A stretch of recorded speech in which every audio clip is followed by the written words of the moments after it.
Pentagon, the day before 9/11, Secretary of Defense Donald Rumsfeld declared war, not on foreign terrorists. The adversary is closer to home. It's the Pentagon bureaucracy. He said money wasted by the military poses a serious threat. In fact, it could be said that it's a matter of life and death. Rumsfeld promised change, but the next day, the world changed. And in the rush to fund the war on terrorism, the war on waste seems to have been forgotten. My '03 budget calls for more than $48 billion in new defense spending. More money for the Pentagon when its own auditors admit the military cannot account for 25% of what it already spends. According to some estimates, we cannot track $2.3 trillion in transactions. $2.3 trillion with a T. That's $8,000 for every man, woman, and child in America.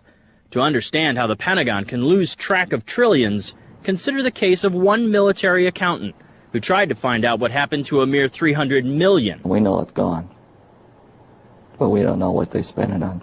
Jim Minery, a former Marine turned whistleblower, is risking his job by speaking out for the first time about the millions he noticed were missing from one defense agency's balance sheets.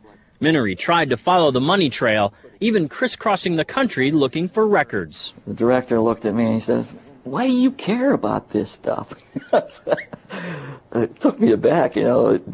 My supervisor asked me why I care about doing a good job. So he was reassigned and says officials then covered up the problem by just writing it off.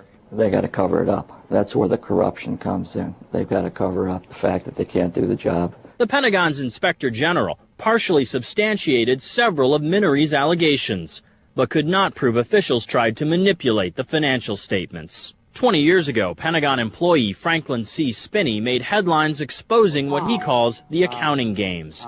He's still there, and although he does not speak for the Pentagon, he believes the problem has gotten worse. Those numbers are pie in the sky. The books are cooked routinely year after year after year. Retired Vice Admiral Jack Shanahan commanded the Navy's Second Fleet the first time Donald Rumsfeld served as Defense Secretary. With good financial oversight, we could find $48 billion in loose change in that building without having to hit the taxpayers. In the 2.5 minutes since this report began, the Pentagon has spent nearly $2 million, and it may never know where 25% of those tax dollars went.